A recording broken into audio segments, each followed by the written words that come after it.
headphones if I need them, but I'd rather not use them because I've got a new machine here, which should be fine. But yeah, we can hear you great, Peter. Let me know if there's any problem. We will. Yep. Yeah, And sure. Putting my phone and everything else off. Peter, one last question. How would you like to take questions? Would you be giving breaks periodically? I have, there is a break in the middle and there's one at the end. Okay. Okay. And it comes up on the slides. All right. Hi, everyone. Hi, everyone who's joining. We're just having our pre-chat, as per usual. Hope you don't mind. But tell us where you're joining from. And I just want to say extra thank you to everybody who's staying up late, because a lot of our audience is used to slightly earlier sessions. So thank you, thank you, thank you.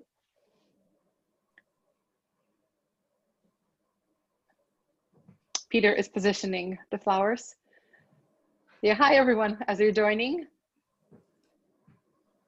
Yeah, we're starting all of these sessions a little bit early to give people a chance to come in and settle in, and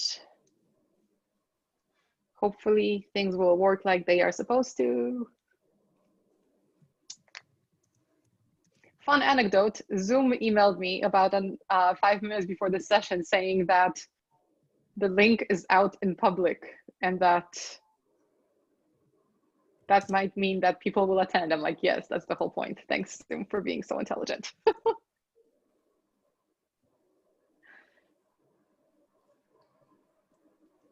Hello, hello, everyone who's coming in. And Peter, just so you know as well, we are recording our session today, and we will be posting it on our YouTube channel, because I've got lots of emails from people who said that they cannot attend, but really, really want to see it. So we are definitely recording. So that goes for everyone who's here as well. If you miss something, that's okay. There'll be a video up later this week so that you can reference any of the slides or anything that comes up. And we will post the chat as well in the comments of the video. But since we are at the time that we are at, so noon for me, let's get things started. I'll just be in the background for this one. Today's show is all about Peter, supported by Coacharia's very own lovely Vigi. But as we get started, I just wanted to say welcome to Awake, Aware, Arise, which happens to be all inspired by Peter, actually. So some of you might have seen Peter's previous sessions with us. He's done a few. The last one was back in May, I believe, and it was all about climate, specifically the fact that our Earth is falling apart and people are sitting around and saying, what can we do? And Peter's like, yes, we can do lots, so let's do it. And as coaches, we need to. And today, he's going to talk about all those things, reinforce the good points, and hopefully set some fire in our bellies to do more. But a phrase that he used was, where were the coaches when the banks were burning? You know, we had big crises before and coaches existed back then, but we weren't really visible or doing much. So after that session, Ram and I were chatting and thought that, yeah, where were the coaches when the banks were burning? Where are the coaches now? Climate is a huge problem. Of course, I care about it very much. I became vegetarian because of it, but there are other systemic problems that are destroying our world. I'm talking about racism, discrimination, oh my gosh, like so many different things that aren't just in one little country or one community. They're global. They are truly systemic. So Ram and I were thinking, you know, what can we do that's actually substantial and meaningful? And this event was born, Awake, Aware, Arise, because there are so many problems. And we have this amazing global community live here and who will watch this later for months to come. It's time to take action, not just keep talking about this, because time is running out. Things are falling apart. I don't want to scare anybody, but we shouldn't sugarcoat it. The world is not a good place right now. And we can do something about it, and we will do something about it. So some of the sessions during Awake, Aware, Arise are all about What can you do, you individual person? How can you look within yourself? What can you change? Others are about, you know, outward looking, and how can we use our skills as coaches and our connections and our position of power as leaders in many cases to influence the right things. So it kind of spans the globe, spans the issues, but the point is we can do something and we should do something. So yes, please be here and listen and take notes, but when this is over, don't just be like, oh yeah, that was nice. Do something. On that bright note, I'm going to vanish to the background. Peter, it's so great to have you here. I am more than looking forward to this. Like, you're the highlight of my week. BG, you're my second highlight. Thank you, Magda. Very happy to be second in Peter's amazing company. It's 10:30 in the night in this part of the world for me, but you can just see I'm all bright and excited. And I think that's really the magic of Peter and the topic that he's going to talk about today. So I'm just going to take a minute or so with a very quick introduction and context setting to this. So all of us know Professor Peter Hawkins, coaching for more than 4 decades, a leading consultant, and an author, of course, of many books. And I would say, in the way I remember and I refer to Peter, is really a guru in the space of systemic work, systemic being, thinking, coaching, all of that. I was quite fortunate earlier this year to attend a program, a certificate program on systemic coaching. And I must say, Peter, apart from all the hats that he wears, is teacher par excellence. So much so that, I have the honor of doing a session in this series. And I must say a large part of the inspiration came from the work that Peter has done and the kind of questions that he has posed to us coaches, saying, what is it that you want to do when there's so much going on in the world? How are you going to show up? How are we going to tap into the collective consciousness? And as Peter says, there are, he's 2 things he's really engaged with and busy with: his garden and his grandchildren. And I think a lot of what he's going to share with us today is going to be inspiration from those. I do know Peter mentioned that there may be, for those of you who attended the session earlier this year that Kocharya ran, there may be some repetitions in terms of the slides, but I think Peter has really brought in a lot more of his work into the session today. So with that context and a lot of excitement myself, here's over to you, Peter. And I will also stay a little in the background and really manage. If you have questions, do put it up in the Q&A box, and we will bring it up from time to time. Thank you. Namaste. Thank you, BG.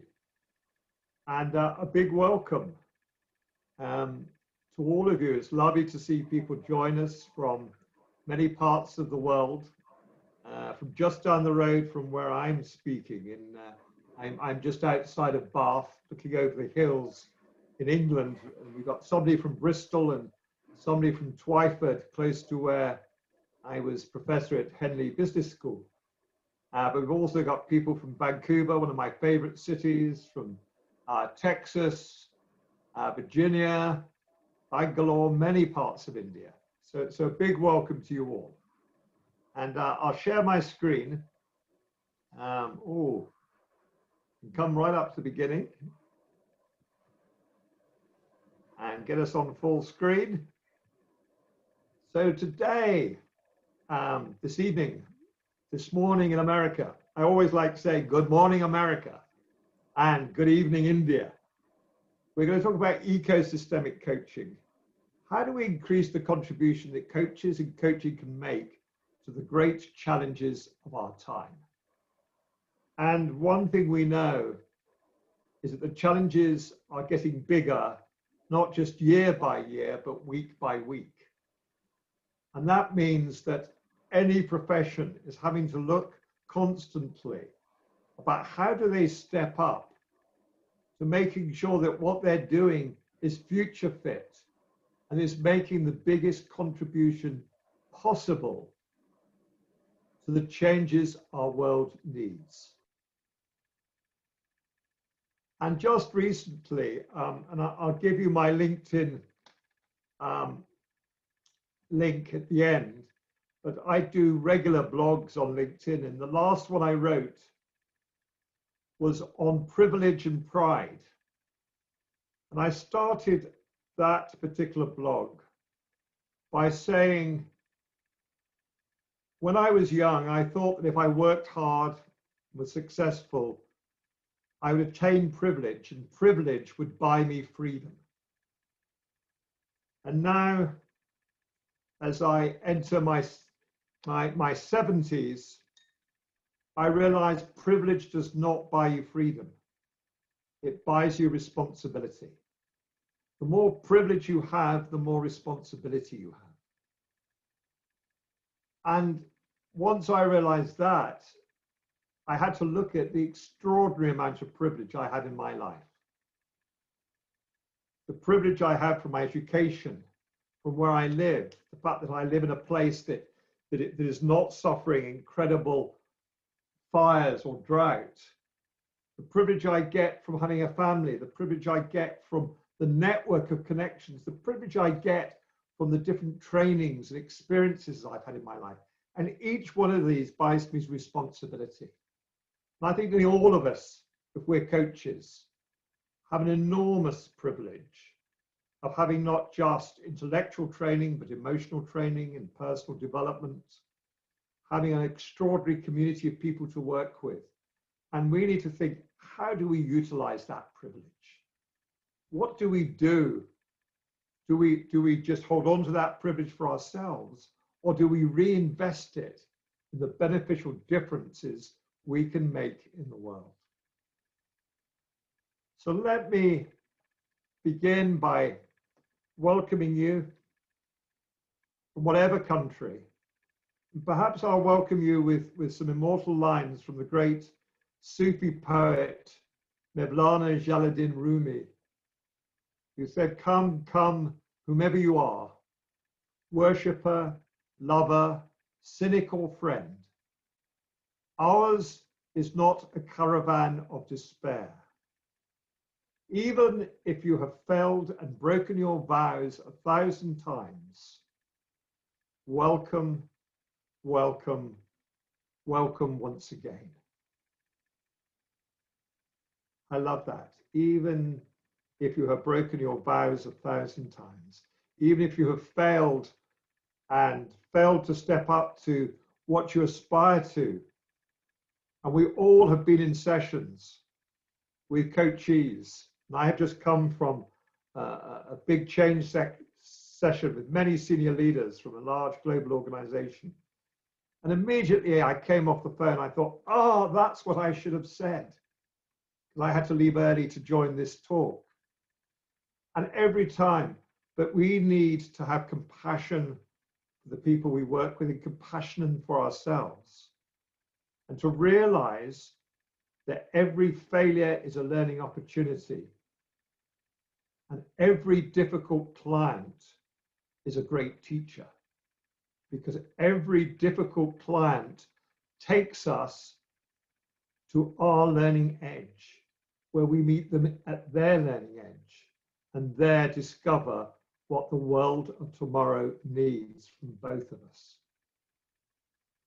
And if we can treat every difficult client, every difficult organization, and realize there's no such thing as toxic bosses, difficult employees, impossible customers. There are only modes of engagement we have not yet found. Then life is always teaching us and always taking us to the next level. So what are we going to look at in this talk? To consider how we might make the changes to increase the beneficial impact coaching and we as coaches can make, not only for our coachees, but for all their stakeholders, the systems they are part of, and the health and well-being of our one shared ecology. So we're going to start by looking at how coaching needs to be radically different in the next 40 years from the last 40 years, in order that it's really stepping up to using its privilege of position and networking and learning to make the real difference. We can understand the key elements first of systemic coaching that delivers value not just for the coachee, but for the wider systems, and then ecosystemic coaching. And I'll go into some real practical things about what we can each do to ensure that the wider ecology has a place in every coaching conversation. It has a seat in every meeting.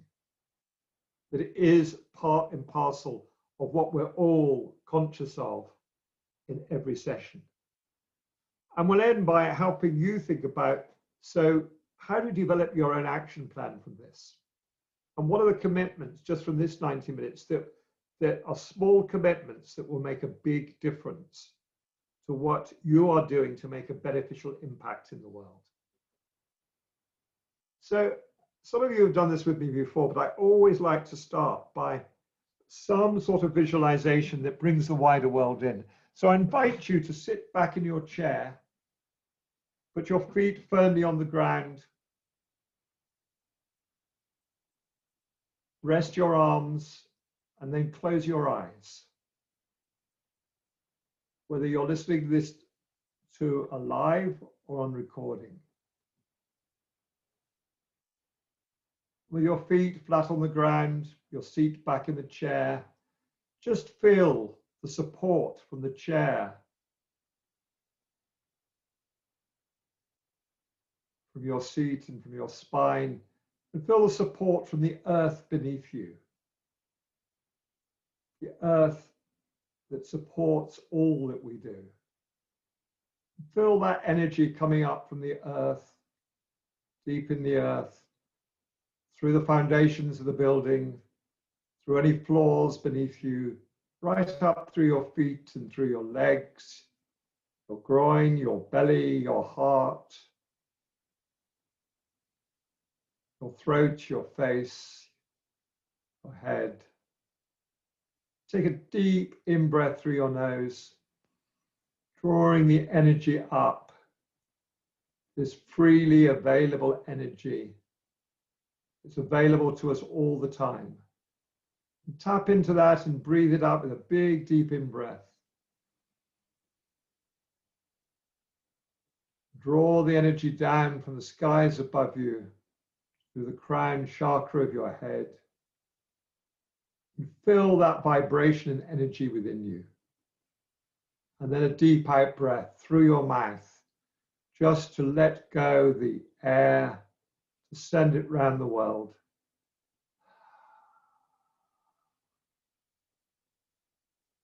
And then with a second in breath, I'd like you to visualize the people that your work in your life serves. You might start with picturing your family, brothers, sisters, parents, children, grandchildren, brothers, sisters, cousins.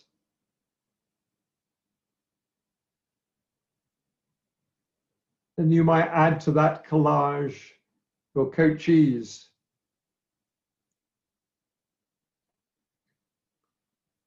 And then people your coachees serve, their teams, people they lead. The other parts of the organization, their colleagues, their customers, partners, suppliers.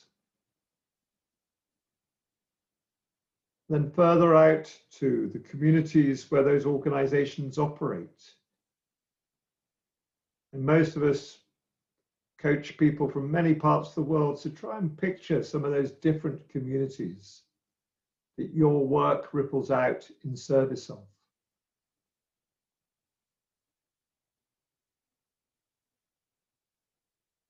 The communities that provide the infrastructure and the roads and the energy and the employees' housing and places of recreation. And then further out to the ecology in which those communities are embedded, that freely provide our earth and our water and our food, our air, our warmth.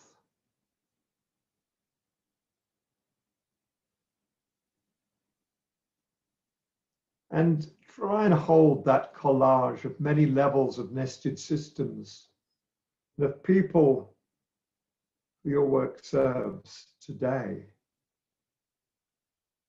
And then just imagine your coaches, individuals, teams, organizations of tomorrow. Our future generations and how our work serves them, not just the people of today.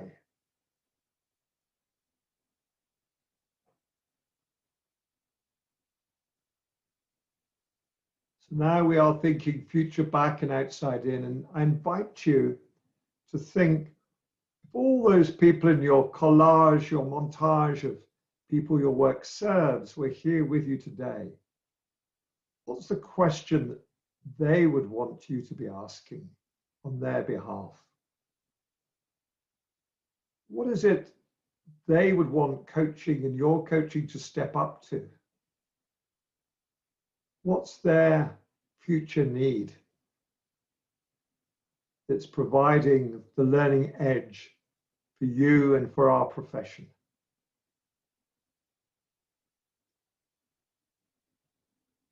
And just see what comes. Your current or future coaches, your family, their teams, the organizations.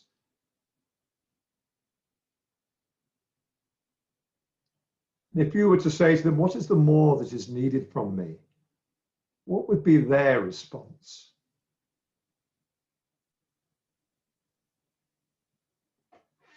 And when you're ready, I invite you to take another just deep breath out. And come back and open your eyes. And I invite you to start putting into the chat box some of the questions that your stakeholders would like you to ask today, so that their voice is here beside your voice. And what is the more they would like you to step up to and the coaching profession to step up to? So do find the chat box. Do start to put some of those in as we go through this. And when we stop, we'll stop a couple of times for questions. I'll ask VG to read out some of the things that are coming in. But let's just look at some of the first questions that have come in, VG. Are there some things coming into the chat box now? Yeah, there are. So Dharmesh says, bring more joy in this world. Bring more joy. Lovely. What else?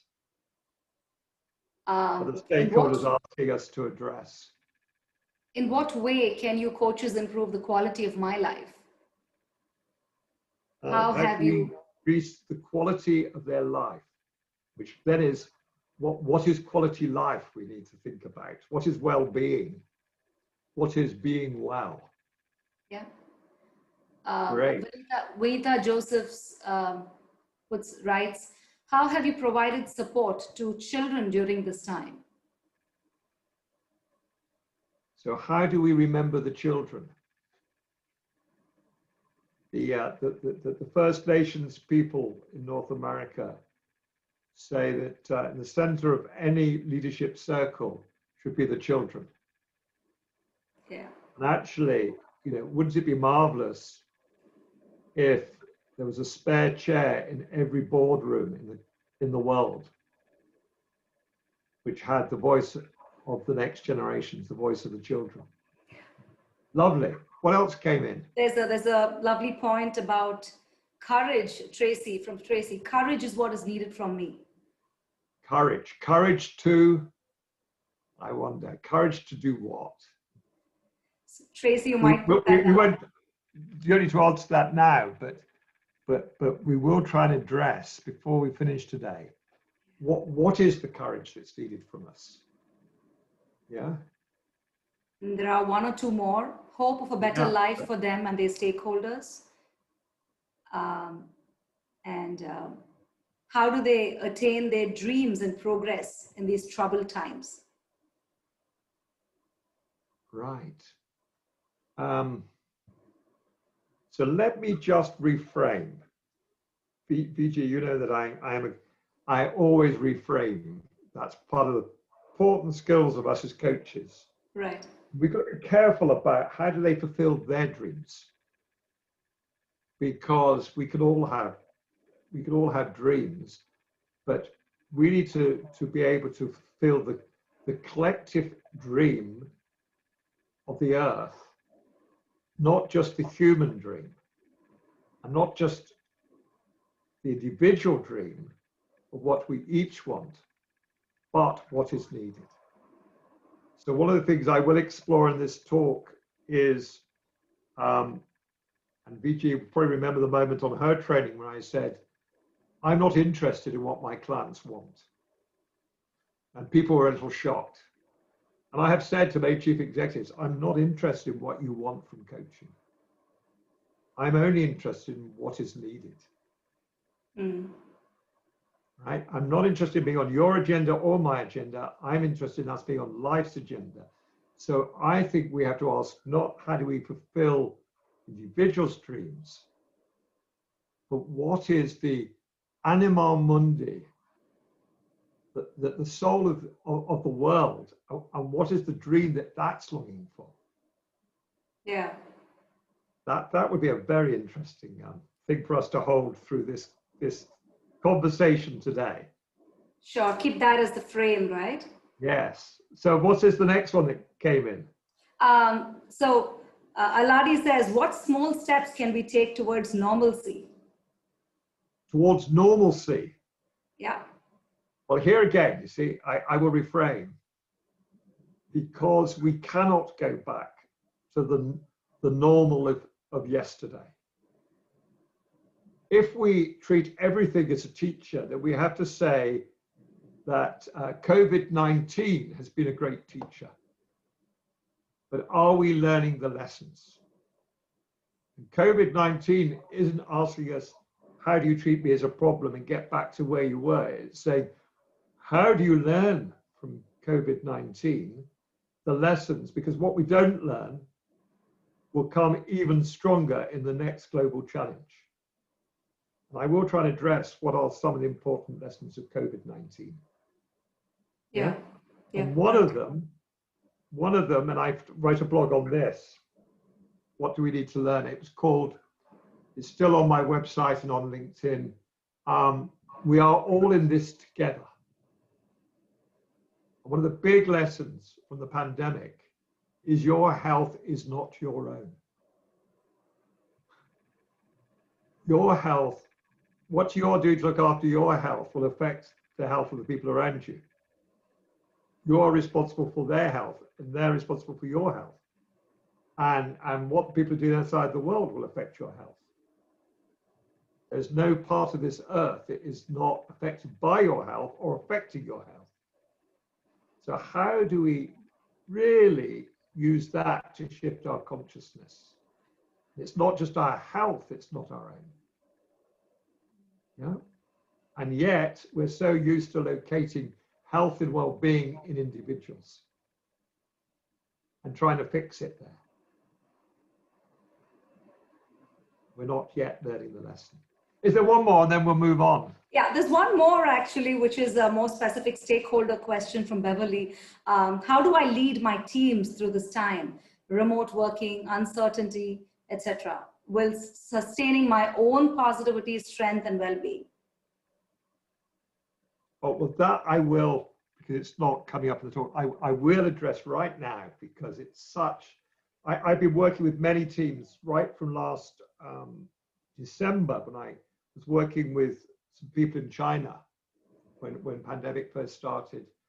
and helping a lot of teams around the world look at how do they operate through this period, and how do they go virtual, and how do they, and I have seen some teams really grow and become far more successful through the pandemic, right? Despite the fact they've been working virtually, they've become more focused, more purpose-driven, more bonded, and more effective as a team than they were prior to it, and others that have got worse.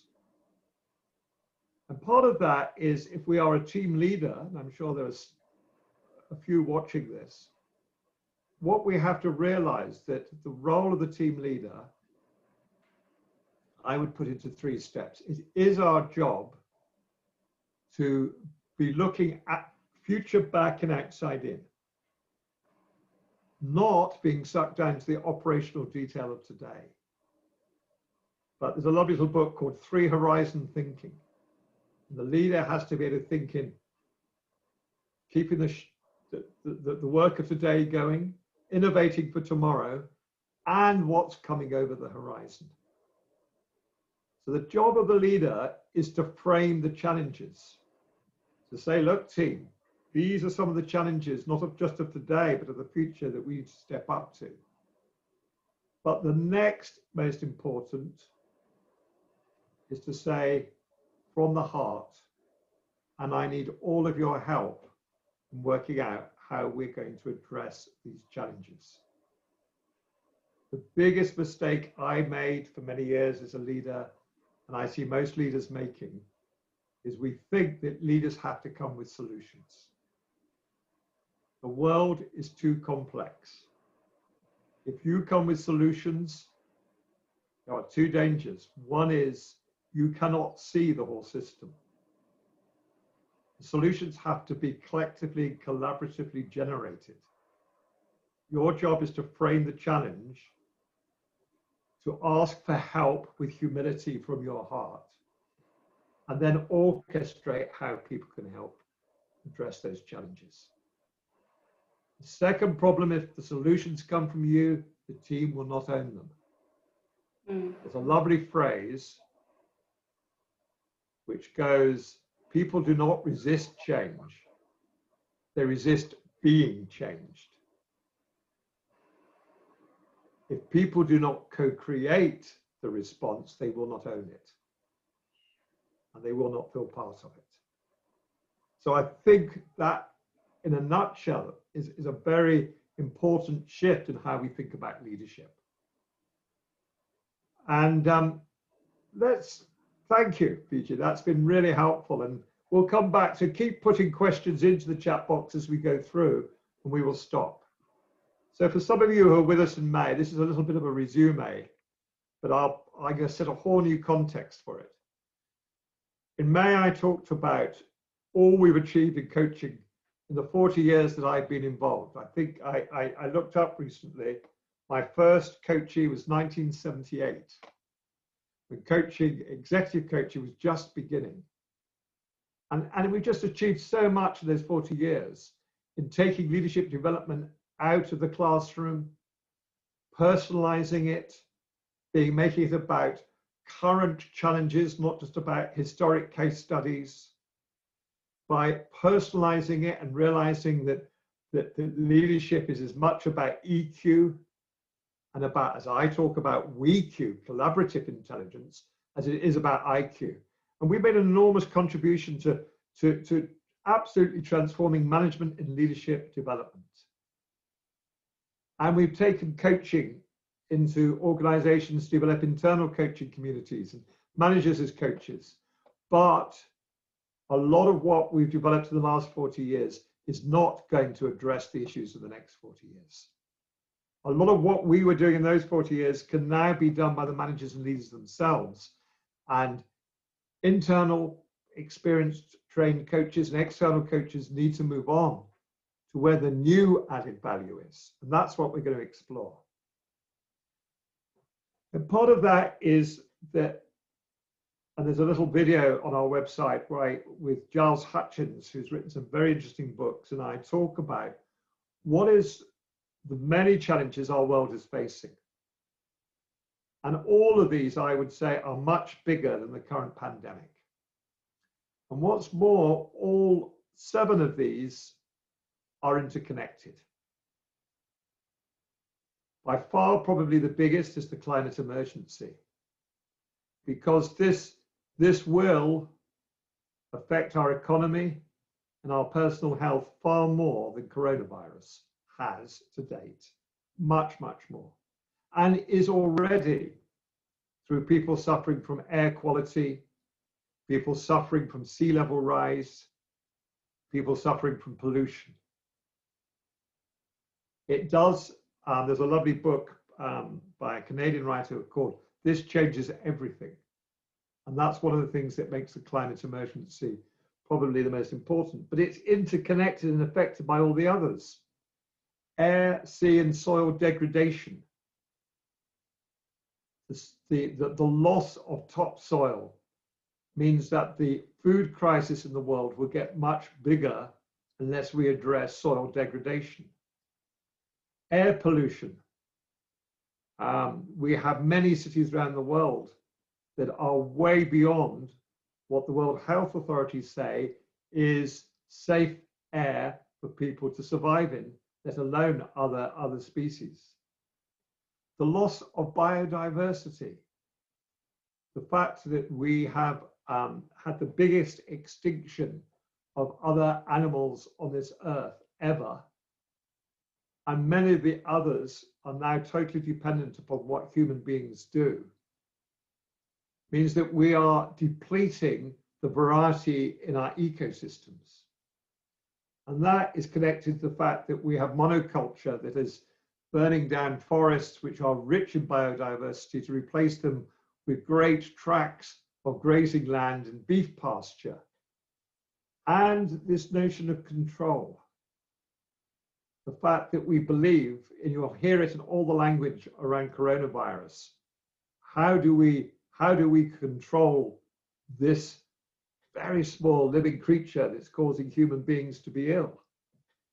All our ways of response to challenge is to try and control more rather than learning the wisdom to work with the systems. Increasing mental distress. I discovered recently that for the first time in human history, more young men between 18 and 40 are dying from suicide than are dying from wars and murder and terrorism put together. We have growing eco-anxiety turning up in increased rates of depression. The number of people who are on antidepressants is becoming a bigger percentage of the population. And yet, we are richer and healthier physically than we've ever been in human history, as a globe, as a species. Human prejudice, and in that I mean all the issues of racial prejudice, gender prejudice, age prejudice, tribal prejudice, religious prejudice. There was a lovely moment at the first climate conference in 1992 in Rio, where they were trying to work out carbon reduction strategies to be shared around the world, when the poorest countries came to the first President Bush and said, it's unfair that we're being asked to reduce the carbon pollution at the same rate you are in the West and in America, because a lot of our pollution comes from the fact that we are doing the manufacturing of goods that are being consumed to support your way of life. Because a lot of our goods are made in China or in India or many parts of the world, Southeast Asia, Africa. When they said, so, you know, we shouldn't be expected to make the same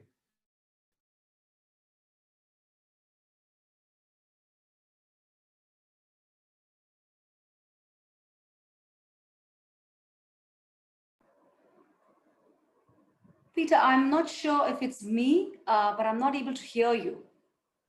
It's not you. I can't hear him either. Okay. I thought the exact same thing. I thought my headphones were. Would you just want to test your microphone, Peter?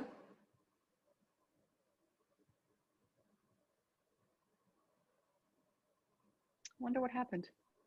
He's not on mute either. Mm-mm. Peter, I think you can hear us. Do you want to, on the Zoom screen, do you want to check if maybe Zoom selected the change what it's using? It does that sometimes. Still can't hear you.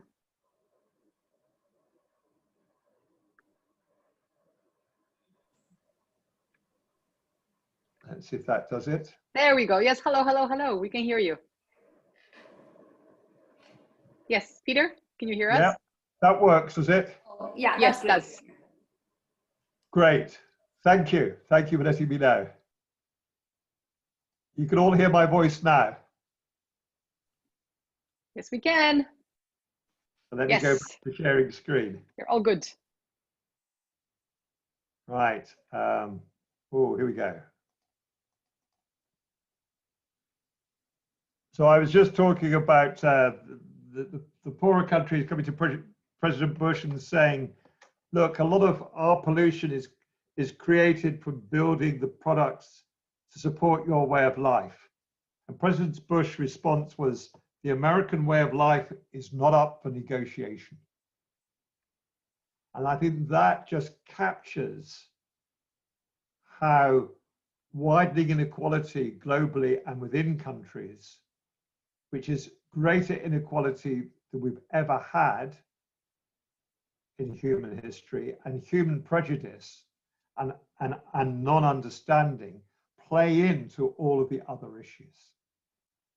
And all of these are interdependent. So I'd like to say that one of the biggest challenges, whether we are coaches, consultants, educators, HR professionals, leaders, spiritual ministers or spiritual teachers, we are all part of one great work. And that is, how do we shift human consciousness so that it is fit to address the challenges that life is giving us? Because these issues cannot be solved one at a time or breaking them down into separate problems. And we need to look at how do we evolve human consciousness so that human beings can really collectively address these issues. And and that means that we will not be able to do it with linear atomized problem-solving thinking, which was the traditional thinking that grew out of the Enlightenment, where you break a problem down to its separate parts and you say, oh, Magda, you sort out the employees and be my HR director. Vijay, you be my sales director and you deal with all the customers. And Ran, you go off and you manage all the investors. Because the real challenges don't lie in the parts any longer, they lie in the connections. And that means the first step we made was to systems thinking. But often when we move to systems thinking as coaches, we think all we have to do is to focus on asking our coachee about the system out there. Right? We start to change our focus from the individual to the team, or from the team to the function, or the function to the organization. But we are still looking at things within a boundary of a system, without realizing that we all exist within nested systemic levels. That it's never just an individual who comes into the coaching room, because they come in with the team dynamic within them, right? So they carry the team dynamic into the coaching room with them. They carry the organizational culture into the room with them. They carry their family history inside them. That all the systems that we are nested in, right up to the ecology, are nested within us. as we are nested in them. So systemic awareness is impossible to just do with your left hemisphere neocortex through analysis and understanding. It requires our right hemisphere thinking. It requires our liminal brain, our embodied knowing. What a lovely African writer I was reading recently, a feminist, an Afro-feminist, wrote about it requires sensuous knowledge, embodied knowledge, so that we can tune into these many levels of nested system that are there at whatever level we are focusing on.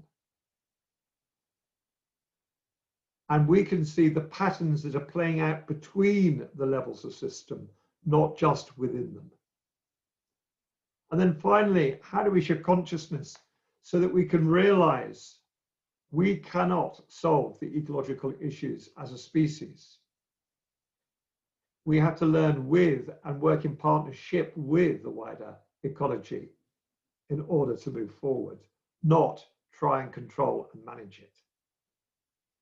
And this is what I shared some of this in May about. We know that without a massive shift in what we're doing collectively on current pledges, which have not yet been enacted, we're going to achieve not the 1.5 degrees centigrade rise in temperature that people said we ought to try and achieve, but 2.5 to 2.8.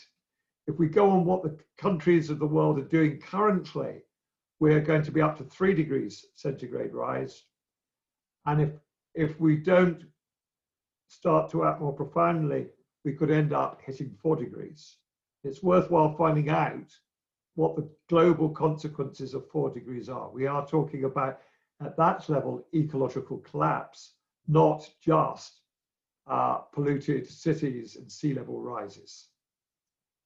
And interestingly, if you go back to back when they did the first limits to growth in the late 1970s and early 1980s, they did some whole world modeling, which they did some major computer work, and they looked at all the interactions and they predicted what some of the consequences were. And actually their model, and they've just done some updating of it, was very accurate in predicting some of the things we are now experiencing. And some of you know that we're having the second, and I know Coach Aria are involved in supporting this, that on the 1st of October, the second global coaching, what I call webathon, which is a 24-hour conversation going right around the world. For coaches to join wherever you are in the world, you can join for 1 hour or 2 hours at any time of the day. It will go from midnight GMT to midnight GMT. So it will start in New Zealand, being hosted in New Zealand, and then Australia, then Southeast Asia and China, and then it goes to India, and then it goes to the Middle East, then Europe, and then it ends up in Hawaii 24 hours later. But I love this quote: "We are the first generation to feel the effect of climate change and the last generation who could do something about it." Because I think that puts it very harshly. And we have to have the courage to have that degree of just naming the truth in all the work we do. And so why is this issue more than others? So when I first was talking about bringing attention to the ecology into coaching, I had many people say to me, but it's not our job to bring our values and our beliefs into the coaching room. We should be bringing the ecology in. And I said, but wait a moment, the ecology is already in every coaching room. And I rather provocatively said, are you telling me that your clients don't eat, they don't breathe? Because if they do, they sit on furniture. The ecology is in every room we occupy. It's just that often we're not attending to it. We're not noticing it. We are turning a willful blind eye to it. And as we say here, increasingly, we are having clients and coachees who are concerned about what their companies are doing, who are concerned about the journey to work. I was coaching people who live in Beijing and who have to travel an hour and a half through really polluted atmosphere, who were so pleased when lockdown happened that they didn't have to make these journeys every day through high pollution. And actually their health got better, and so did the air. So one of the things we often do in our workshops is we get people to think future back. What is it if your grandchildren or your sisters or your brother's grandchildren or 2 generations from now said to you, what were you coaches and supervisors and leaders doing in your greatly privileged world? And I have to say, I have probably lived in the most privileged generation that's ever lived. So I really feel that privilege. What privilege in terms of health, in terms of travel, in terms of access, in terms of global networking, in terms of the World Wide Web. What were you doing leaving us a legacy of one of greater demand, growing expectations and diminishing resources, alongside a threatened planet, the possible extinction of the human as well as thousands of other species? What's got me so passionate and still working is I have 5 grandchildren between 5 and 12. And if I live long enough for them to grow up and become leaders, and they look me in the eye and say, what were you doing in helping us develop the capacity to address the problems that your generation is leaving us? I would like to be able to look those children from all around the world in the eye and say, this is what I did. I didn't just help chief executives and senior leaders and managers become more efficient and create more product and make more profit. I really made a difference to individuals, organizations, and communities, and all their stakeholders and the environment by helping people shift human consciousness to be able to address what the world has needed. So how do we evolve to become future fit? So I'll just say a few of these and then we'll start for some questions. A lot of this is in my book. We did a coach training in systemic coaching through Coach Aria, and we will be doing another one through Coach Aria. And this is all based on how do we deliver value, not just personal development to the individual coachee, but how do we coach with the coachee to provide benefit for all people their work and life serves. I'm going to just briefly talk about 6. We've talked about seeing everything as interdependent and connected already. We're going to talk about working in partnership rather than as a customer supplier. How do we listen systemically? How do we bring the stakeholders' voice into the room? How do we have those wider global issues part of what we're doing locally? So step 1 is, how do we realize that coaching is not done by the coach? Which may sound a radical thing to say for all of you who are living as a coach. But I think we have to move out of the whole notion of the coach does the coaching and the coachee receives it, to know the coaching is not even done by the coachee or even by the coach and the coachee together. The coaching is done by the coach and coachee working shoulder to shoulder in partnership, facing the agenda of challenges that life is constantly presenting. So when I say I'm not interested in what clients want, I'm interested in what's required. I'm interested in focusing on not my agenda or the coachee's, but on life's agenda. Yeah. So we'll talk about how do we do that in a minute. So I used to ask these kind of limiting questions. You know, what do you want from coaching? What are your goals? What do you want to talk about today? And at the end, I would end up by saying what's been helpful and what could be more helpful next time. And I thought I was asking for feedback as a coach by asking that last question.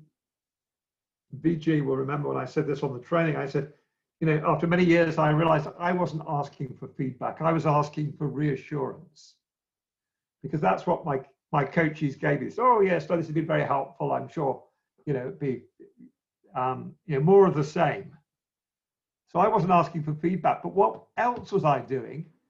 Was I was stepping arrogantly into the belief that I'd done the coaching. Not the two of us, and not life. It's life that does the coaching. We're there like a midwife to help life do what is natural and what is needed. So that takes us out of customer and supply. It takes us into partnership. But how do we do that? So there are some videos of me on the WBEX site doing live demonstrations of this way of working, which you can tap into. But now, if it was a first session, I always start by, first of all, wanting to make heart-to-heart connection. Tell me about you. Tell me about what you care about. Tell me what you're passionate about in life. What really matters to you? Having made that heart connection, I want to go into a collaborative inquiry, inquiry, as the Americans say, to discover together what's the work we need to do. What's the work that life is requiring us to do together? So that's where I'll ask them, you know, like I did you, who does your work in life serve? Who are your important stakeholders? Then we would bring them into the room. This is why I think we must always have more than 2 chairs in our coaching room. There's several behind me, so that we've got space for to bring different voices in and invite the coachee to go and sit in the shoes of their team, the shoes of their customers, the shoes of the investors, the shoes of the other teams they work with, the shoes of the community, the shoes of the ecology. And from there, talk about what's the work that particular part of their ecosystem needs this coach and this coachee to work on together. Because our job is, we were often taught in coaching that the coachee, you know, they have the solutions. And after 40 years, I have to say that's not my experience. The best coaching work happens when they don't have the answer. I don't have the answer. But together we have walked to the learning edge, where we both recognize that neither of us has the answer, but life is demanding we find one. And it's there that the creativity happens. It's there that together in partnership, both with our unknowing, discover together with the help of grace, some new thinking, some new response between us and within us. And at the end now, I always say, not, you know, what's been helpful, what could be more helpful. I said, if those stakeholders we've been exploring were in the room, let's just think, what would they have valued about the work you and I have done together? What would they have, and what would their challenge be to us? What would they be encouraging us to do more? A bit like the questions we ask at the beginning of this workshop today. So that we're constantly going to the next learning edge, taken there by our stakeholders and by life. And there we're standing where neither of us has the answer, but knowing together we have to have the generative dialogue that provides the space for grace for the answer to arrive. Thirdly, we have to listen systemically. That means we have to not just listen to the coachee and their problems and their situation. We have to not just listen with our ears, but listen with our whole body. We have to very quickly, with empathy and compassion, get what it feels like to be in their shoes. We have to listen not just to them, but what's happening in the dynamic of their relationships. We have to be able to listen through the coachee to the world beyond, their world beyond them. And that means we have to listen with wide-angled empathy and wide-angled compassion. The difficulty about all our trainings is we often learn, and I've trained as a coach, I've trained as a consultant, a counselor, and a psychotherapist. And in all those trainings, I learned so much about how to deepen my empathy with the person sitting opposite me. What I discovered over the years, that meant that I got so empathic with the individual in the room with me that I started to hear their story as reality. I started to experience the world through their eyes. I started to believe that they were the victim, the organization was the persecutor, this toxic boss they worked for. And that meant that I started to play out the drama triangle. My coachee victim, the organization persecutor, me rescuer. And that way I was colluding with a stuck systemic dynamic, not helping it. So I have to be able to have empathy for everyone in their story, not just the person in the room. And that takes a lifetime of practice and discipline to master, way beyond what we got taught in our coach training. So I have to listen through the coachee with compassion and empathy for everybody in the field, and to hear what the field needs, not what the boss needs or the individual needs, but what's needed. And I have to listen to things not as problems to be solved, but lessons that life is generously offering. And VG knows well, and I think Magda does, that one of my favorite quotes comes from the spiritual teacher Ram Dass, American spiritual teacher who studied for many, many years with many great Indian teachers. And when I learned from him, he said, it's amazing how many of us sign up at the school of life, but then we spend our lives complaining about the curriculum, rather than realizing that life is generously offering us the next challenge.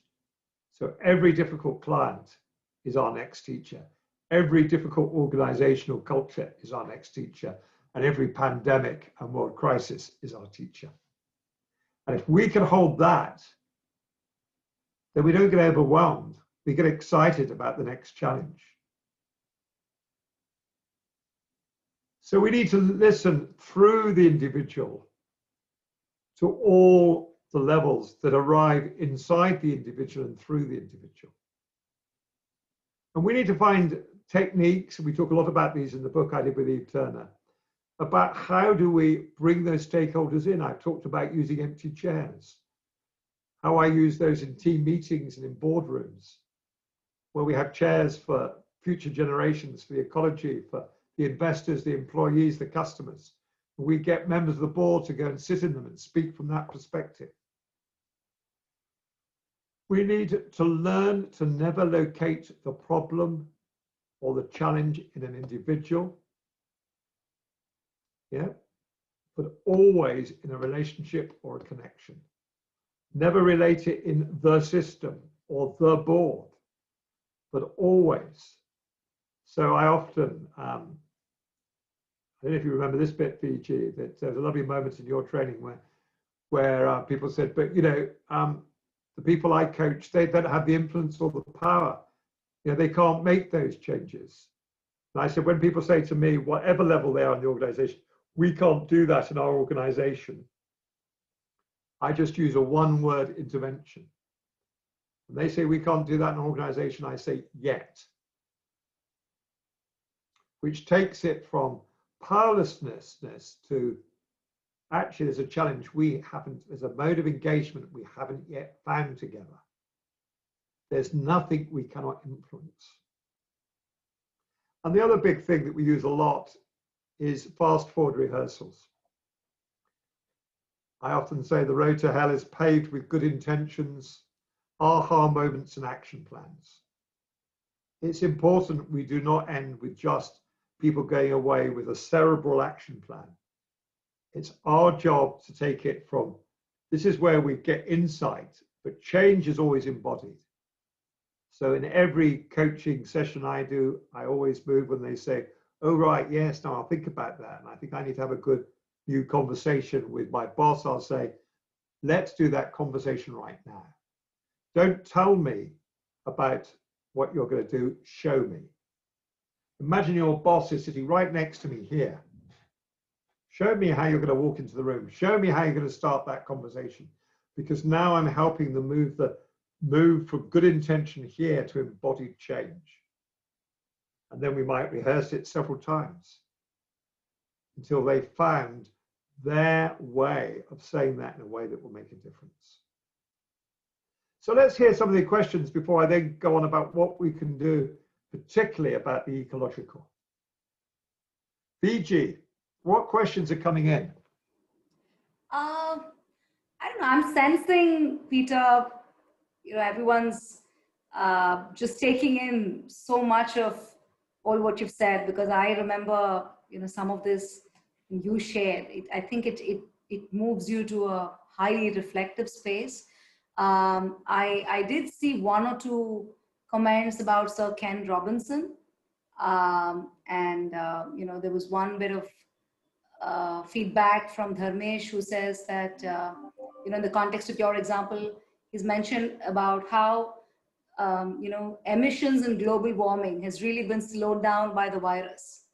But no specific questions at this stage. So you yes, might. you see, the danger, of course, is that the coronavirus has done what we need to do in coaching, which is to call a pause in the kind of travelator we can get caught on, or business as usual. We can all just get caught in this eternal travelator or escalator. And in a pause, one can get a new perspective. Or, so we know that, for the first time with lockdown in Delhi, you could see the Himalayas. We know that the air was cleaner in Beijing than it's been for decades. We know that fish return to the canals in Venice. The danger is, of course, that there's a great now pressure on governments to rush back to restoke the economy. And all those benefits could disappear very, very quickly if we don't start to say, not how do we return to the old normal, but what's the new normal, not that just the economy needs, not just that human beings needs, but the world needs. Yeah. Yeah. And many governments at the moment are struggling to meet the needs of sustaining the economy and the needs to manage people's safety and health from the pandemic, and manage people's mental health if they're locked down too long. And so, how do we support people in holding these things all in connection systemically? I think is part of the great work that coaching is called to do. Yeah. There's another question, Peter, from Ravi. And he's requesting you to elaborate a little bit about what you just said. There is nothing that you cannot influence. Yeah. So many teams would say to me when I was coaching executive teams, we've got to be clear about what we can control and what we can't control. And I used to kind of work with that for many years. And as I've got older and I've kind of studied more of the neuropsychology and I've done more spiritual training, actually I've got to realize there's nothing in our lives we can control, right? 99% of what's happening in our own bodies we're totally unaware of, and it happens by itself. So even ourselves we cannot control. We are a living system that is outside of the consciousness of our neocortex. A lot of the research is showing us this now. But I say we can't control anything, but we're responsible for everything. Because we're all in this together. Whatever I do will affect everything in the earth. Whatever I do will have ripple effects that will go everywhere.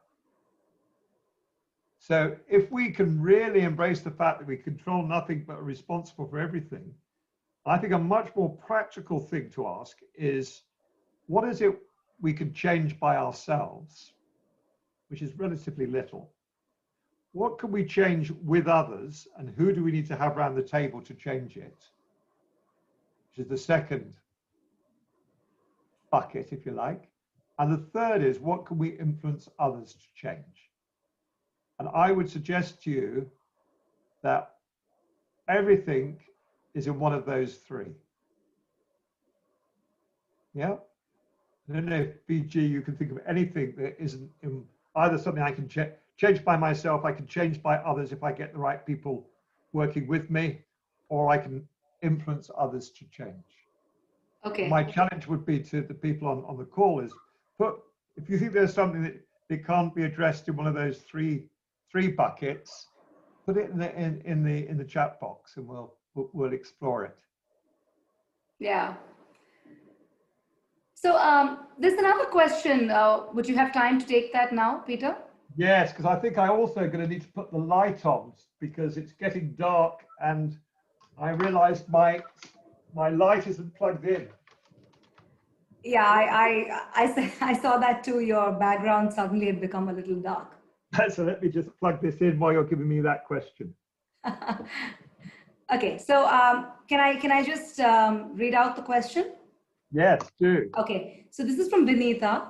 What are the effective ways of nudging your coachee to think about ecology as a part of the whole system?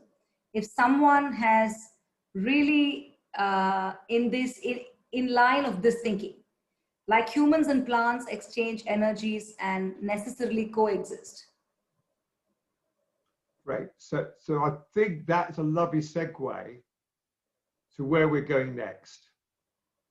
Because I'm going to talk about the very simple things we can do that isn't bringing our agenda into the room, but is awakening our consciousness, our coachee's consciousness, to the ecology that we are part of and is part of us. Yeah. So let me just go into that and then come back to see if I've answered the question, BG. So some of you know that I've been active in this area for some time and supported the people who've started the Climate Coaching Alliance. And they've adopted this model from me.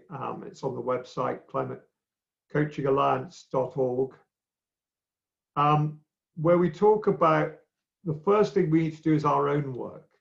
To be able to attend to the ecology that's in every coaching conversation, every coaching room, we have to go through our own educational process.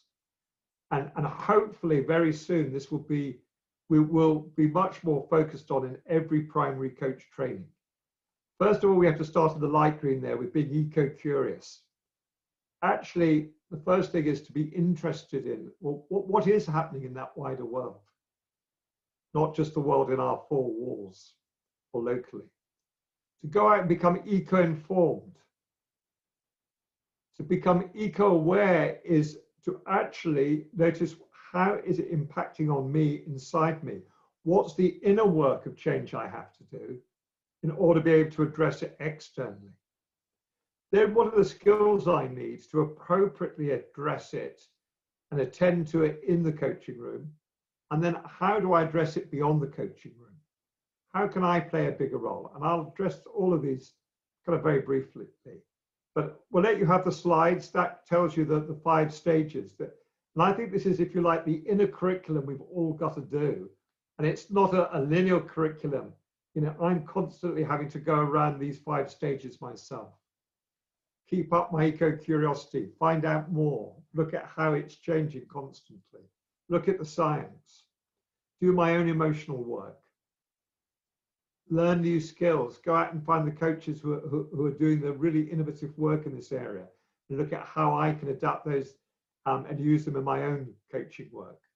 But then also, and I'll talk about this, how can I take responsibility, not just for what I do in the coaching room, but, and I'll share this a little bit later on, but I did a whole developing of my own business, a sustainability policy, and started to realize that I have to take responsibility for what the people who are managing my pension scheme are doing. I have to make choices about where I'll run trainings and what's the what's the sustainability policy of the training center. I'll only speak at conferences that are actually doing something now, if I'm having to travel to it, to actually reduce the carbon imprint of that conference, and making sure we're aware of the ecological cost of the conference. So I now will have a conversation with any training center I use about what they're doing in their food policy, their energy policy, before I agree to run the training course with them. And so how do we take responsibility for our whole value chain, not just for the narrow bit we're focusing on? So let's look at some things we can do actually in the coaching room. So I talked about how I now start every new relationship with, and I have one tomorrow. I'm starting with a senior executive in one of the world's biggest media companies. Who does your work serve? Well, he'll probably tell me about his role, and he'll tell me about his colleagues and about the people who report to him. But who does your organization serve? What added value do they bring to the world?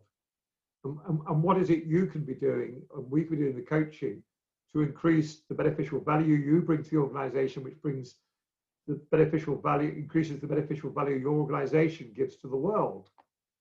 And then, I'll bring that out to and how is that going to benefit not just the people who tune into your programs today, but the future generations, both in your organization and your customers' future generations. So what we're doing is we are focusing on not what the client wants, but we're moving to purpose in the very first conversation. And within that, I will probably ask, what is your organization doing to make the ecology something that will survive greater well-being over the next century? And I'll pose that as a question, because I find if I don't ask that question in the first meeting, it becomes harder to raise that question later. So I'm not bringing an agenda around it. I'm just, if you like, calling our attention to that is a stakeholder of every one of us, and is a major contributor to every organization. So we ignore it at our peril. So I make sure that the ecology has its stakeholder seat in the room. And then a very other simple thing, even if I'm working, I coached in Canary Wharf in London, and top of skyscrapers as I have in New York. And it's always very interesting going up the lift with coachees up 40 floors, and just catching up with them in the lift, if it's just the two of you. But then when I go into the room on the 40th floor, I will always walk with them to the window. I'll say, let's just pause before we start. What do you notice outside the window? That very act, and we'll just stand there and breathe together and just notice that means that we are welcoming the wider world symbolically into our coaching room, rather than narrowing our perspective. And then what else do we bring into the room? Magda and Vijay commented about the flowers I have today, and they know that I made a commitment at the beginning of coronavirus that as I first did so much on Zoom in January, that I would have fresh flowers behind me on every Zoom call I did. And it's amazing how many people notice that when I'm working with them. I don't comment on it, but they do. And it's just that small ways of attending to and bringing in the system in very subtle ways. I also was doing some teaching on video last week, and in the whole session I was holding a marvelous piece that sits in my hand of brain coral. And I quoted as I was holding it 4 lovely lines from William Blake, which I think are relevant to every coaching session.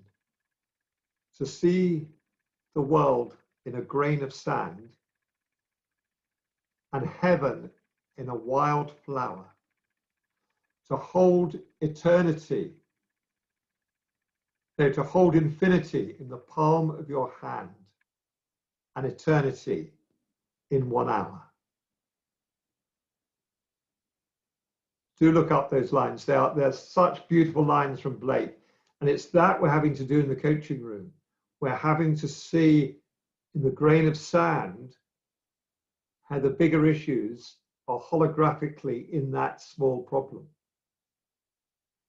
We're having to open up the beauty into the coaching room.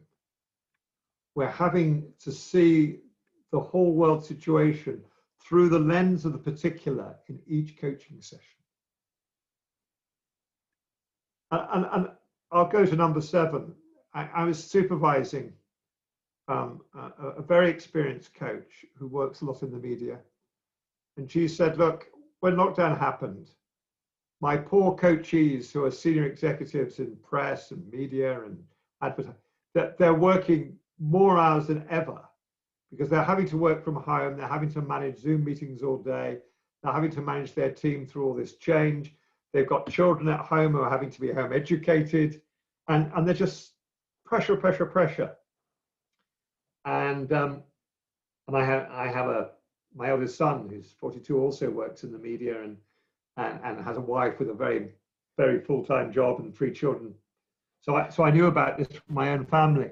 And so she said, they've asked me, could they have more frequent coaching sessions, but make them only half an hour?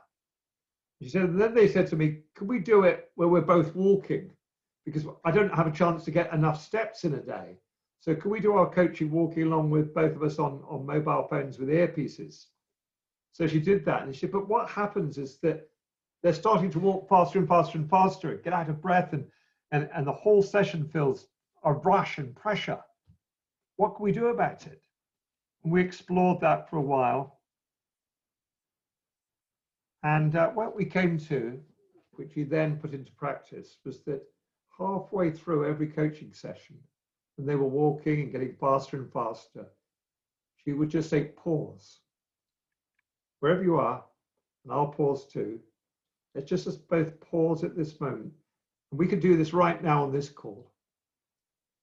Wherever you are, whatever time of the day, I ask you to pause. Just look out of your window. Just look around your room. If you have no windows, just imagine the world beyond you and ask yourself, where is beauty calling to you or speaking to you right now in the world around you? What is that wider world offering you that before the pause you hadn't noticed?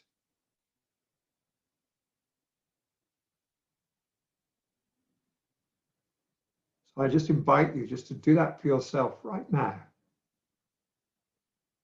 And that piece of beauty out of my window where I have the evening mist settling over the hills, I have a kind of light flashing on the horizon, to ask the question, what is the gift that that wider world is giving to me in our conversation right now? There was a lovely moment. I was working with somebody exploring, who was in America, and they were exploring a team they were working with. And we were doing this over Zoom in a group setting. And they were doing a constellation of this team. So I had them move around their kitchen diner, stepping into the role of different team members, stepping into the boss of the team and the boss's boss. And they went over to be one of the major stakeholders, and they suddenly, with shock, startled. I said, what is it? They said, I've looked out my window and there is a deer in my garden, a young deer, and it's licking its neck. And it was interesting that this person earlier on was doing this while he was talking about the pressure of the team. And he was both comforting himself and enacting unconsciously all this pressure on his neck, right? And the deer was licking his neck. It was just one of those lovely moments. So I said, become the deer. And as the deer, speak back to David and tell David, what would you be saying to him about what he needs to do differently with this team? And suddenly, an enormous new awareness emerged. There are gifts and resources out there in the world, if we can tap into them, that are so rich, but often we do not pause and open up enough to tap into them. There's a lovely, lovely quote, which I adapted from Michael Kavanagh, who's one of the great coach teachers in Sydney, Australia, who said resilience, and you could also say well-being, you could equally well say this, is the ability to tap into unrecognized resources, previously unrecognized resources, either in the world out there or within you. So that pause, that bringing in the objects, but we can also do it by walking, by coaching out of doors when we're not in lockdown, where we can walk side by side, because this is how we work in partnership. And I have people come here to where I live because I have a large, sort of small farm, but large garden, 37 acres. And we've got a whole woodland, we've got orchards, we've got fields with animals. And we practice how to walk alongside the coachee. We do coaching in pairs. And we invite ways of discovering how you can use what you're walking through to help you do the coaching. How we can help shift our focus from what's right in front of our feet to the path that's opening up to the horizon and back again. How can we learn to work in different horizons?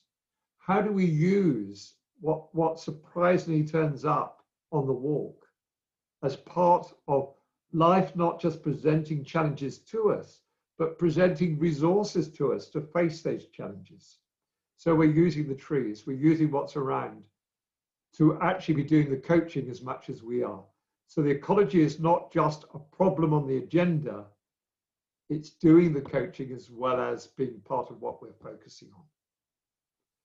Animals, other living beings, there are people who've done a lot of work, more than I have, coaching with horses or working with woodland deep immersion experiences. And this is where I think we have to realize human beings cannot solve the ecological crisis. We can only do it if we get back into partnership. And that can start with us as coaches. How are we partnering with the ecology to do the coaching? So let me just pause there to see if there are any questions before I then finally invite you to create your impact plan. Oh no, I'll do one thing before that, Vici. That last stage about being eco-active, I said I'd come back to. I would invite you to think about what you can do, not just to change your coaching, but to influence your colleagues. What you can do to influence the coach training so that we are not training tomorrow's coaches to do what we did, but to do what's needed for the future coachees in the future world. How do we transform coach training? How do we get onto our professional bodies and influence what they're doing to change the competencies and capacities, whether a member of ICF or APAC or EMCC? And one of the, Climate Coaching Alliance only started last November formally. By March, it had done May, it done an amazing achievement. It got the 5 leading coaching, mentoring and supervision professional bodies. Since then, several others have joined as well. For the first time ever, to sign a joint statement declaring climate emergency and to issue it with the same words at the same time. That's unprecedented. So what are you doing to change your local coach community, your alumni body, your professional association? What are you doing to take responsibility for your pension, your places where you run your training, the places where you deliver your coaching? You have so much more influence than you realize. So I told all the people managing my pensions that unless they could show me that that all my pensions were disinvested from oil and gas supplies, and I gave them another list, that I would stop using them altogether. Yeah, and if you go onto my website, you can read my sustainability policy if that's going to help you create yours. But again, just by putting up your sustainability policy, your coachees will start to notice that, and they'll start asking you about it. It's another way of influencing. Yeah. So those are just some of the things you can start thinking about what you can do beyond what you're doing in the coaching room, but what you could be doing. And I'm sure there are many more that you can think of besides the ones that have been important for me. So what I'm going to be asking you to do in a moment while we address your questions is I'm going to ask each of you to get a pad and paper and to start to write down how I would develop myself to think, coach, and be more systemic is, complete that sentence. That's that whole inner journey, the ecosystemic cycle. And then to bring it down to the very, very specific and immediate. My next steps are, what are your 3 next steps? And then from 3 to get down to what is one thing you are going to commit to doing, that one small thing that will mean that at least 100 of those stakeholders you envisioned at the beginning will benefit from you having the privilege of being at this talk. So this talk benefits thousands, not just 100. What is your commitment that will ripple out and benefit at least 100 of your stakeholders? And I'm going to ask you, because we can't hear from you all now, to actually make that final commitment within the next 24 hours, to make it standing up to a member of your family, a friend, or a colleague. Because from all my research, I know that if you make a commitment standing up, eyeball to eyeball, to a person you care about, the chances of you doing it are magnified many times. If you just write it down, it will become another good intention which paves the road to hell. So please start thinking about those. And while we're doing it, BG, you could start telling me some of the questions that are coming in while we let people complete those sentences. There's one question again from Vinita. You know, she's mentioned coaching also starts at home with your young ones, especially children. How lovely. And of course, our children and our grandchildren are often some of our best coaches. I have one of my great joys at the moment is one of my grandchildren who lives quite close comes on Saturday mornings and helps me in the garden. And it's just noticing how she is coaching me as much as I am coaching her. We are coaching each other across the generations. I love that though. Yeah, how do we start? How do we ask our children? Not wait till they're 35 for them to look us in the eye and say that this is what we need you to do for our generation. But you know, how am I asking my 12-year-old granddaughter, my 11-year-old grandson, you know, what is it you need our generations to do for you to step into this very complex world? Yeah, right. Fantastic. So and what a great teacher, sorry, what a great teacher Greta Thunberg is at 15. Not only about ecology, but about how, you know, she became a worldwide influencer, not by trying to set up a large organization, but just deciding what was right for her to do. All she did is went and sat alone on Fridays outside of school, outside the government building. And if you make your stand, right, true to your heart, the world comes to you. And she's got more millions of followers than any of us could dream of. Sorry, BJ. Yeah, I think that's really the kind of questions coming in. Probably also, I think we are over our time, I suppose. So if there are any more questions, please put it down, or we can even take it subsequently. But you can put in your questions into the chat box right away. We do have some, a little bit, maybe a few minutes more. Well, also I would ask you, please would you put your one commitment into the chat box? Because it'd be really good, because we can also learn from each other by hearing some of those, and if necessary, even opening some people's mics. But please, can I invite each of you, what's the one thing that you think you could do that will have the biggest ripple effect from today's talk that will bring benefits to the next generations and 100 of your stakeholders?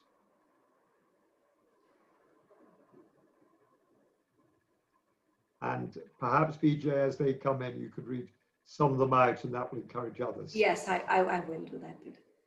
I mean, there's one already. Dharmesh's is, okay, that's, okay, not so much a commitment, I think, but it's more, a feedback.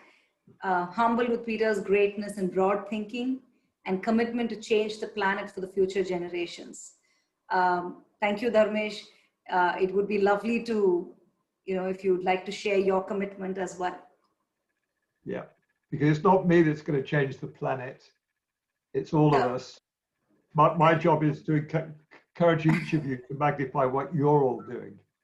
Some of you already, but some of you know how you can widen that beyond what you're currently doing.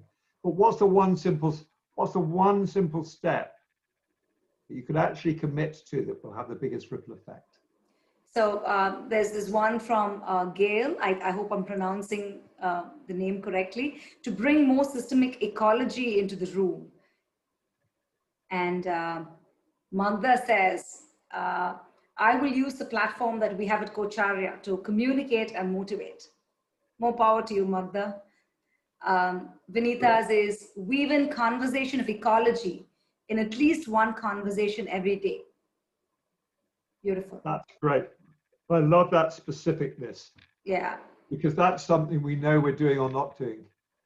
At the end of each day, to look back, which conversation time, and if I fail one day, to then ask the question, where could I have done that? Let's have some fast failures. Lovely. And I think no commitment is too small, right? I mean, any action, however little or big, is a commitment. Every small step counts. And there's lots more commitments coming in. I'm just losing track of that. But yeah, I mean, it's wonderful to see. Again, there's a discussion group that we have on LinkedIn. What I'll do after this session is I will start a topic around this, and it would be great if all of you could put your commitments there, because then they're also public. So, Right. they might have a stronger effect. And so Peter, I just want to add something else to the commitment that I put in there. You said specific. And I'm like, no, that wasn't specific enough. I think what comes up a lot for me in the kinds of conversations I have with women, especially, is imposter syndrome. It comes up all the time. And for me as well, it came up just when you asked that action, what can we do specifically? And my head started going, okay, well, I could do this with this person or for this person. And I started thinking about how others can make an impact. I kind of forgot that, you know what, like I myself can do things too. I don't need to have a webinar where, Peter Hawkins, who everybody loves, is invited. I can just talk about this stuff. And you know what, if someone doesn't like it, I don't care. But we need to start realizing that we all can make that imposter syndrome needs to go away. Like I need to, anyway. Yeah, we can make small steps that have big ripples. And that's why I think this thing about there is nothing we cannot influence. Yeah, because if we ask, well, who am I? If Greta Thunberg is, well, you know, I'm only 14 and I'm only a schoolgirl, and perhaps I have to wait till I've done my finished school, finished university, done my doctorate before I have a right to speak. Look at what she would have deprived the world of. We can all have a big ripple if we start where we are and realize all the things we are connected with. What a privilege that is. I want to say thank you to the people who have come, but a bigger thank you for the difference that you will be making to the world. And as I always say, just remember while you're doing that, that not just my grandchildren, but all of the world's grandchildren are relying on us, as well as all of the more than human world. It's desperate for human beings to wake up, desperate for human beings to shift their consciousness and to get back into partnership. So thank you for the difference you're making. Thank you for the journey you're going on. And thank you for being here. Thank you, Peter. The beautiful comments and sharing coming into in the chat box is, you know, just a reflection of the, you know, the last 90 minutes you've spent with us. Not just inspiring, but you know, it's infectious, Peter, when we hear you say all this. And yeah, it's been wonderful, Peter. It's always a privilege to be in your space and to listen to what, not just what you share, but you also so wonderfully embody. Thank you. And Thank you, Peter.